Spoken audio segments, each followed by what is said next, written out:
C'est en réalisant son court-métrage Zoé la boxeuse, avec les moyens du bord, que Karim Dridi a posé les bases de son cinéma. À découvrir dans notre rubrique La Première fois. C'est un désir qui vient de très loin. J'ai eu envie de faire des films à l'âge de 12 ans, en commençant à faire des voyages avec mes parents et à filmer en Super 8.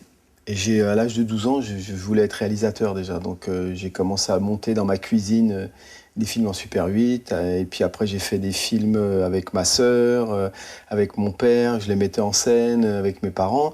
Et puis après, des films avec mes petits copains de classe. Et puis après j'ai eu envie de faire des courts-métrages de manière un peu plus professionnelle, quoi. J'avais monté une boîte de production, une société de production avec des amis réalisateurs. Et chacun de nous faisait un film. Et au final, pour travailler sur Zoé, il n'y avait plus trop de budget. On avait claqué un peu le budget. Et il nous restait des queues de cerises pour réaliser un film. Donc j'avais eu l'aide du CNC pour faire le film. Et on avait dépensé l'aide, en gros, et on avait plus d'argent. Et je me suis dit, comment faire? Je devais faire ce film en 35, il devait durer 25 minutes, on n'avait pas le budget pour le faire. Et à l'époque, c'est le début de la vidéo Hi8, à l'époque, c'est le début de la vidéo portable. On parlait même pas de DV à l'époque. Et je me suis dit, pourquoi pas le faire un petit bout en Super 8, un petit bout en vidéo Hi8, et puis un petit bout en 16. Puis après, je me suis dit, pourquoi pas en faire un petit peu en couleur, un petit peu en noir et blanc. Et c'est devenu une espèce de film mosaïque. C'était une mosaïque dans sa construction narrative, mais c'était une mosaïque dans sa matière même.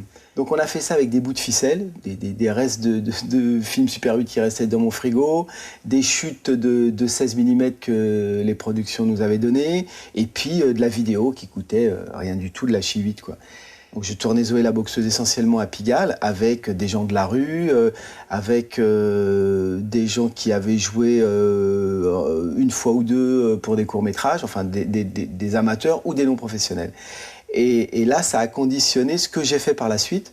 Ça a conditionné par exemple le travail d'un film que j'ai fait l'an dernier qui s'appelle Khamsa, avec des mômes gitans, des petits arabes de Marseille, des non-professionnels.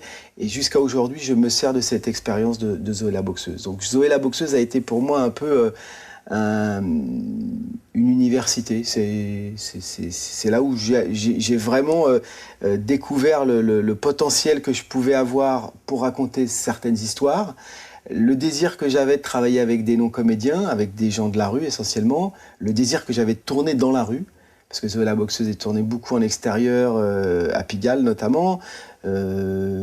Ça m'a donné envie de faire les films que j'ai fait par la suite. Quand j'ai fait Khamsa l'année dernière, j'avais vraiment l'impression de faire un premier film, de refaire un premier film. Donc cette innocence est possible. On peut avoir une longue carrière, avoir fait énormément de films, et arriver un jour dans sa carrière, se dire là, je refais un premier film. Et il y a 15 ans, par exemple, après avoir fait une vingtaine de films, dont le dernier Nabab, fait Les Visiteurs en 16 mm avec sa femme. Ils sont 5 à l'équipe technique. C'est un film qui coûte rien et c'est un de ses plus beaux films. Et on dirait vraiment un premier long métrage, sauf qu'il est excessivement maîtrisé. L'idéal, ça serait pour un cinéaste, ça serait de retrouver cette innocence, cette naïveté, ce désir de vouloir faire comme on fait son premier film, avec l'expérience et la maturité.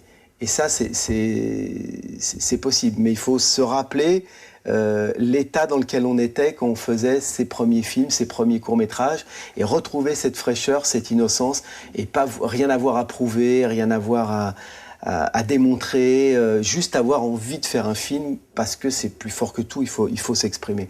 Et cette énergie-là, on peut l'avoir à 20 ans et on peut l'avoir à 80, j'en suis sûr.